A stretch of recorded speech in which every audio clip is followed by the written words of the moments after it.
I'm falling. In all the good times I find myself longing for change. And in the bad times I feel myself, I'm off the deep end. Watch as I dive in, I'll never meet the ground. Crash through the surface where they can't hurt us. We're far from the shallow now.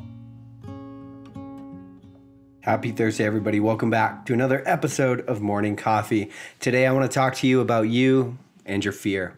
Yesterday, I spoke a little bit about why you should do the things that you've always wanted to and accept your call to adventure. And while it really is that simple, I'm not naive enough to think that it will actually be that easy. Although the why is usually pretty clear when we want something new for ourselves, it's often the how that we have trouble getting our minds around.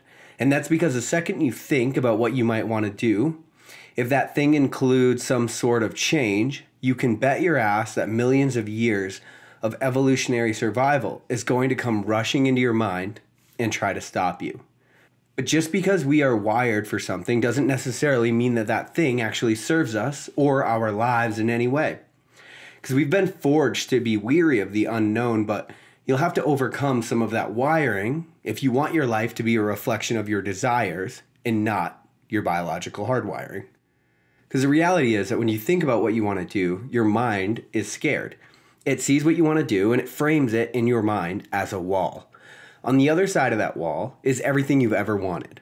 Your desires and dreams, things for your life that could be so great that you can't even conceptualize them from your present vantage point. Unfortunately, that unknown that is beyond your purview also includes everything that could go wrong. And that's why your mind views fear as a wall.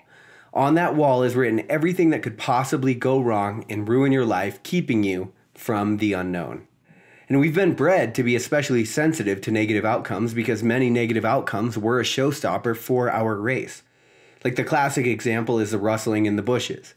The people that weren't afraid of the rustling and stuck around to see what it was could only be wrong once when the rustling turned out to be a lion. And that process repeats itself over and over. All of the fear sensitivities are being coded into our DNA.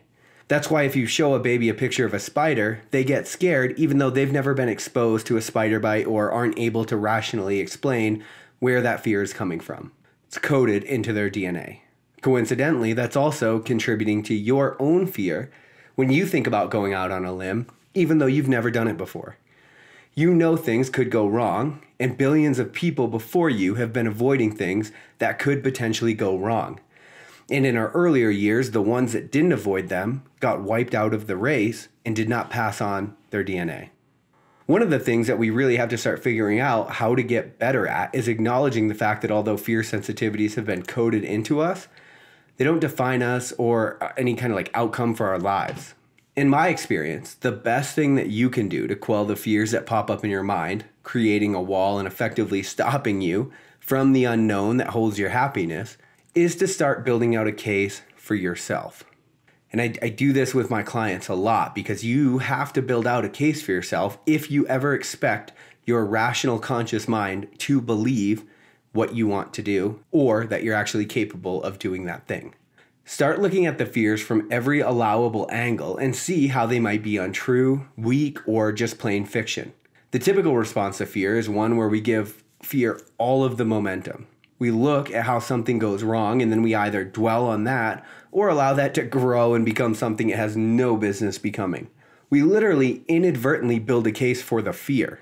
Sometimes you have to ask yourself what it is that you're so damn afraid of.